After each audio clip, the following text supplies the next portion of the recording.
అన్న నమస్తే అండి. ఇప్పుడు మొన్న అసెంబ్లీ సమావేశం మనం చూస్తున్నాం తెలంగాణ గవర్నమెంట్లో. అయితే గవర్నమెంట్ సొమ్ము ఒక 1 అవర్కి 32 lakhs స్పెండ్ చేస్తున్నారు గవర్నమెంట్ ట్యాక్స్ నుంచి. ఈ గవర్నమెంట్ ట్యాక్స్ నుంచి చేసిన సభల్లో మొన్న ఒకసారి అల్లు అర్జున్ గురించి గంట సేపు చర్చించారు ఇదే రేవంత్ రెడ్డి గారు.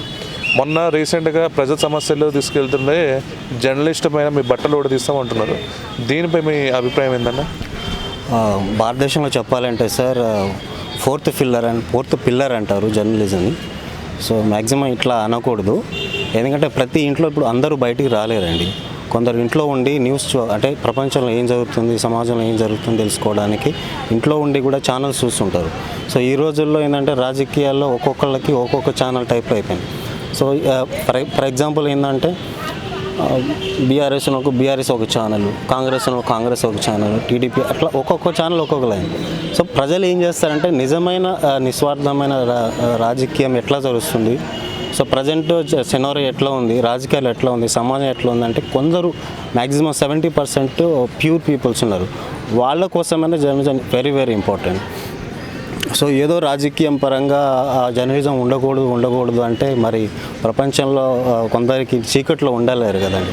సో మ్యాక్సిమంగా అన్నీ తెలియాలంటే జర్నలిజం కంపల్సరీ ఉండాలి. అది కూడా నిస్వార్థంగా ఉన్నట్టు చెప్పేటట్టు జర్నలిజం ఉండడం అనేది చాలా చాలా ఇంపార్టెంట్ ఈ ఇండియాలో ప్రజెంట్ ఉన్న ఇండియాలో. అది ఇప్పుడు అసెంబ్లీలో అల్లు అర్జున్ గురించి టాపిక్ తీసుకున్నారు కదా, గంట సేపు అంటే 32 lakhs of our Telangana income. ఇదంతా ఎందుకు వేస్ట్ చేసి ఉండొచ్చు? అది సినీ వర్గాల్లో అది వాళ్ళకు ఉపయోగం అండి. వాళ్ళ గురించి అసలు ఇంతసేపు డిస్కస్ చేయడం వేస్ట్ అండి. ఎందుకంటే పేదోళ్ళు చాలామంది ఉన్నారు, డెవలప్మెంట్ జరగాల్సింది చాలా ఉన్నాయి. ఒక పేదోడి గురించి ఎలా డెవలప్మెంట్ అవ్వాలి, ఇండియాలో డెవలప్మెంట్ అవ్వాలి, తెలంగాణ స్టేట్ ఎలా డెవలప్మెంట్ అవ్వాలి, ఆర్థికపరమైన ఎలా ఇబ్బంది నుంచి బయటికి రావాలి, చాలా డిస్కషన్స్ ఉన్నాయి చేయడానికి.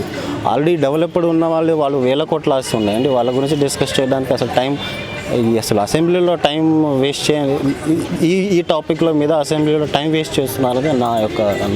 ఓకే, మొన్న రీసెంట్గా ఒక 2 లేడీ జర్నలిస్ట్ని అరెస్ట్ చేసి చెంచల్గూడలో జైల్లో పెట్టారు. దాని తర్వాత ఏంటంటే భాషా పరిజ్ఞానం మీద మాట్లాడారు. అయితే నిన్న BRS and BJP and XYZ parties ఏం చేశాయంటే జనవరి నుంచి డిసెంబర్ వరకు రేవంత్ రెడ్డి గారు మాట్లాడిన బూతుల భాష గురించి నిన్న వీడియోస్ ట్రోల్ చేశారు. ఒక ముఖ్యమంత్రిగా ఉండి ఈయన బూతులు మాట్లాడొచ్చారు. అది ఎవరు మాట్లాడకూడదండి. నేను కూడా రేవంత్ రెడ్డి ఫ్యాన్ అండి, కానీ ఆ విషయంలో మాత్రం నేను యాక్సెప్ట్ చేయనండి. బూతులు అనేది అది అసలు ఇల్లిటరీ పీపుల్స్ చేసేది. ఒక ఉన్నత స్థాయిలో ఉన్న వాళ్ళు ఇట్లా చేయడం కూడా కరెక్ట్ కాదు. సో ఆయన ఏ ఉద్దేశంతో అట్లా అన్నారో దానికి పర్యావసనం సరౌండింగ్ సిచ్యువేషన్స్ ఏమున్నాయో తెలియదు, కానీ అట్లా అనడం అయితే తప్పే. ఇప్పుడు ముఖ్యమంత్రి అంటే రాష్ట్రానికి పెద్ద, అంతే కదా. రాష్ట్రానికి పెద్దగా ఉన్నప్పుడు అసురుల లాంగ్వేజ్, పేగులు మెడలు వేసుకొని తిరుగుతా, బట్టలు కూడా తీస్తుందంతా, ఈ లాంగ్వేజ్ వాడొచ్చా? అది ఎవరు వాడినా కూడా అది ఖండించాల్సిందే, దాంట్లో ఎటువంటి ఉద్దేశం లేదు, ఖండించాల్సిందే. కానీ ఏ సినారీలో మాట్లాడారనేది ఆయనకే తెలియాలి. మనోభావాలు ఏమైనా కొందరు ఉంటారు కొంచెం ఎక్స్ప్రెస్ చేయడంలో కొంచెం ఆ టైంలో ఎక్స్ప్రెస్ ఏదో వచ్చేస్తుంది. సో అది కూడా ఉండవచ్చు, లేకపోతే ఉద్దేశపూర్వకంగా అయినా ఉండవచ్చు, కానీ అట్లా మాట్లాడడం ఒక విధంగా తప్పే, దాన్ని ఖండించాల్సింది. ఇప్పుడు మీరు ఎంప్లాయ్మెంట్ అండి? నేను ప్రజెంట్ ఇప్పటికీ జాబ్స్ కోసం వెయిట్ చేస్తున్నానండి. ఎలా ఉంది ఈ గవర్నమెంట్లో జాబ్ క్యాలెండర్ కానీ, మొన్న DSC నోటిఫికేషన్స్ కానీ, మొన్న Group 1, Group 2, Group 3 కూడా రిజల్ట్స్ ఇచ్చారు కదా, ఎలా ఉంది ఈ గవర్నమెంట్? నేను ఇప్పుడే డెసిషన్ చెప్పలేను, ఎందుకంటే 5 years ఉంది కాబట్టి ఇప్పటికిప్పుడే మారాలంటే ఏది కాదండి. జాబ్ క్యాలెండర్ ప్రకారంగా ఇస్తున్నారు present. Okay sir, no problem. ఇప్పుడు నాకు ఇప్పటివరకు జాబ్ రాలేదు. ఇప్పుడు నాకు 36 years ఇప్పటికీ పోరాటం చేస్తూనే ఉన్నాను.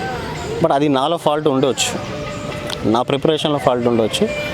బట్ ఓకే, గవర్నమెంట్ బాగానే చేస్తుంది సార్, అదేం లేదు. అదే రాగానే DSC నోటిఫికేషన్ ఇచ్చారు కదా, Group 1, Group 2, Group 3 కూడా చేశారు కదా, ఆయన నియామకాలు కూడా జరుగుతున్నాయి కదా. అంటే comparing to KCR government and Revanth Reddy government ఎవరు బెస్ట్ ఉన్నారు దీంట్లో జాబ్స్ చేయడంలో? రేవంత్ రెడ్డి గారు ఓకే సార్, జాబ్ ఇవ్వడంలో కావచ్చు, ఏమైనా భర్తీ చేసే ప్రాసెస్లో కావచ్చు, నాకైతే బెటర్ అనిపించింది సార్, బెటర్ అనిపించింది. మరి గ్రాడ్యుయేషన్ ఎలక్షన్స్లో మొన్న ఎందుకు గ్రాడ్యుయేట్స్ ఎందుకు ఓట్ వేయలేదండి కరీంనగర్ అండ్ సో కాల్డ్ అక్కడ ఆదిలాబాద్? ఒక విధంగా చెప్పాలంటే ఇంత చదువుకొని వేయకపోవడం అనేది సాడ్నెస్. ఖచ్చితంగా వేయాలి. ప్రతి ఒక్క ఓటర్ రైట్స్ని యూజ్ చేసుకోవాలి. సో ఇది మెయిన్ ఇంపార్టెంట్. దాన్ని విస్మరించడమే వాళ్ళ వ్యక్తిగతంగా వాళ్ళు కష్టపడాలి. సో యాజ్ ఏ గ్రాడ్యుయేట్గా ఖచ్చితంగా వేయాల్సింది. వాళ్ళ యొక్క రైట్స్ను అక్కడ చూపించాల్సింది. ఎవరి మీద ఎటువంటి ఏ గవర్నమెంట్ అనేది మేము కూడా ఒక సమాజంలో ఎడ్యుకేటర్స్గా ఉన్నాం. ఖచ్చితంగా వేరే వాళ్ళని ఎఫెక్ట్ మా ఓట్ అనేది వేరే వాళ్ళకి ఎఫెక్ట్ అవుతుంది. సో ఖచ్చితంగా మేము యూజ్ చేయాలనేది వాళ్ళకి అవుతుంది. యూజ్ చేయకపోవడం బాధాకర విషయం. ఓకే, ఇప్పుడు నేను ఏమంటున్నా అక్కడ కాంగ్రెస్కి ఎందుకు ఓట్ వేయలేదు, బీజేపీకి ఓట్ వేస్తారు. అక్కడ ఇంత జాబ్స్ అండ్ ఇవన్నీ ఇస్తున్నారు కదా, మరి ఇన్ని జాబ్స్ ఇస్తున్నప్పుడు బీజేపీకి ఎందుకు ఓట్ వేస్తారు, కాంగ్రెస్ ఎందుకు వేయలేదు? ఒక్కొక్కళ్ళది ఒక్కొక్క సినారీ ఉంటుంది. వాళ్ళకి ఏ మనోభావాల వరకు ఏం దెబ్బతిన్నా తెలియదు పడకపోవచ్చు. వేరే వాళ్ళు ప్రిఫర్ చేసి ఉండవచ్చు. వాళ్ళ వ్యక్తిగత విషయం. ఓట్ అనేది వాళ్ళ ఓన్ వ్యక్తిగత విషయం. ఓకే, ఇప్పుడు చెల్లని ఓట్లు కూడా గ్రాడ్యుయేషన్ ఎలక్షన్స్ అంటేనే పట్టపద్ధతిలో ఎన్నికలు. మన టీచర్ ఎమ్మెల్సీలో కానీ గ్రాడ్యుయేట్ ఎమ్మెల్సీలో కానీ అసలు చెల్లని ఓట్లే కొన్ని 10,000 పైన కదా మనకు వస్తున్నాయి. ఈ చెల్లని ఓట్లపై మీ అభిప్రాయం? అవగాహనలో చదువుకున్న గ్రాడ్యుయేట్స్ కానీ ఇయర్ 5 ఇయర్స్కి 4 ఇయర్స్కి వచ్చేది. 5 ఇయర్స్కి వచ్చేది. ఈ 5 ఇయర్స్లో వాళ్ళ వేరే పనిలో ఉండడం వల్ల ఏమవుతున్నారో ఏమంటే చదువుతుంది. సో అట్లా వేయకపోవడం అనేది కూడా అది కూడా బాధాకరమైన విషయం చెప్పుకోవడానికి. ఖచ్చితంగా చదువుకున్నాం కాబట్టి తెలుసుకోవాలి. ముందే ఒక 4-5 డేస్ ఆల్మోస్ట్ టీవీలలో కావచ్చు, పేపర్లో కావచ్చు, ఎలా చేయాలి, ఎలా ఫోల్డింగ్ చేయాలని అన్నీ ఎక్స్ప్లెయిన్ చేస్తూ ఉంటారు. కానీ అట్లా కరెక్ట్ చేయకపోవడంలో ఒక విధంగా అసలు నేను కూడా ఆశ్చర్యానికి గురైంది. ఇంత చదువుకొని అట్లా చేయడమే. ఖచ్చితంగా ఎవరైతే నుంచున్నారో, ఎవరైతే ప్రతిపక్షంలో వాళ్ళు వేయాల్సిందే, నేర్చుకొని వేయాల్సిందే, లేకపోతే అసలే వేయకూడదు. అది ఏం తెలియదు. అంత చదువుకొని తెలియని వేయడం అనేది ఒక విధంగా ఉంటుంది. మొత్తానికి గవర్నమెంట్కి ఎంత ఇస్తున్నారు రేషన్? 3.5 ప్రజెంట్ 3.5 1 ఇయర్లో 5 వచ్చి